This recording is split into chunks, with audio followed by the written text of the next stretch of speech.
నీ పరిస్థితి ఎలా ఉన్నా సరే నీ చీకటి కలిగిన దినాల్లో కూడా ఆయన వైపు చూడటం నేర్చుకోవాలి. ఆత్మీయ జీవితంలో కొన్నిసార్లు క్షీణించిపోతాం, కొన్నిసార్లు భక్తి జీవితంలో డౌన్ అయిపోతాం. డౌన్ అయిపోయినప్పుడు ఏమనిపిస్తుంది మనకి? ఇంకేం వెళ్తామని మందిరానికి, ఇంకా ఏం వెళ్తామని దేవుడి దగ్గరికి. మేము క్వశ్చన్ చెప్పనా, కొన్నిసార్లు ప్రార్థన చేయబుద్ధి అవ్వదు మనకి. ఈ పాయింట్ బాగానండి, ప్రతి ఒక్కరికి అవసరం. ప్రార్థన చేయబుద్ధి అవ్వకపోతే వీళ్ళల్లో ఏమనిపిస్తుంది అంటే, నాకు ప్రార్థన చేయాలనిపిస్తుందిలా, ఏం చేస్తాం, నేను మొత్తానికి భక్తిలో దిగజారిపోయినట్టున్నా, మొత్తాన్ని కోల్పోయినట్టున్నా అని చెప్పేసి విచారపడిపోతా ఉంటారు, బాధపడిపోతా ఉంటారు. మిమ్మల్ని ప్రశ్నతో చెప్పండి, ఆత్మయ్య నువ్వు దేన్ని ధరించుకున్నావు, దేనిలో ఉన్నావు? ఆత్మయ్య నువ్వు శరీరాన్ని ధరించుకున్నావు, శరీరంలో ఉన్నావు. శరీరము ఆత్మక్రియలకు సపోర్ట్ చేసిద్దా, వ్యతిరేకంగా చేసిద్దా? నమ్ముతారు ఈ విషయం? పత్రికల్లో కనుక మనం వెళ్తే శరీరం ఆత్మకును, ఆత్మ శరీరమునకును వ్యతిరేకముగా చేసిద్దా, చేయదా? చేసినప్పుడు ప్రార్థన శరీర క్రియ, ఆత్మ సంబంధమైన క్రియ. ఇప్పుడు నువ్వు ప్రార్థన చేయాలనుకున్నప్పుడు ఆత్మ సంబంధమైన క్రియ చేస్తున్నావు.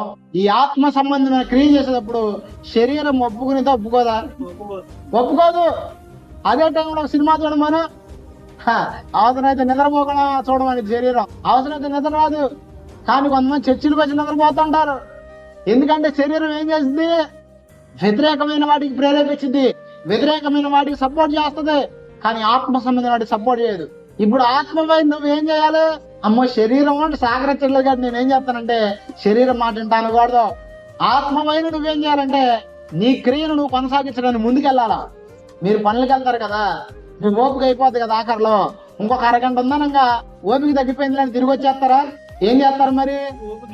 శక్తి తెచ్చుకుంటారు. కొంతమంది గొడవలు ఆడేవాళ్ళు ఉంటారు, గొంతు పైన కూడా గొడవాడుతూనే ఉంటారు, గొంతు బొంగులు వచ్చేస్తుంటది, అయినా ఆగరు. ఎందుకంటే తెచ్చుకుంటారు లోపల శక్తి. అలాగే ఆత్మ సంబంధమైన క్రియలు నువ్వు చేస్తున్నప్పుడు నీ లోపల ఏం రాదు? సపోర్ట్ రాదు నీకు శరీరం. అయినప్పటికీ కూడా తెచ్చుకో శక్తిని. దేవుణ్ణి అడుగు, వెళ్ళి ఆ టైంలో కూడా ప్రార్థన చేయాలనిపిస్తుంది నీకు, అయినా ప్రార్థనలోకి వెళ్ళు, మోకాళ్ళ దేవుని సహాయం అడుగు. అప్పుడు ఏమైంది తెలుసా? గంటలు చేస్తాను. అప్పుడే నేను ఎప్పుడైతే ప్రసంగం ఒక అరగంటలో ముగిద్దాం అనుకున్నాను, అప్పుడు ముగించబడదు, అది వెళ్ళిపోతూ ఉంటది. ఎప్పుడైతే ప్రార్థన ఒక అరగంట చేసుకుందాం అన్నది ఆగదు, ప్రార్థన వెళ్ళిపోతానే ఉంటది.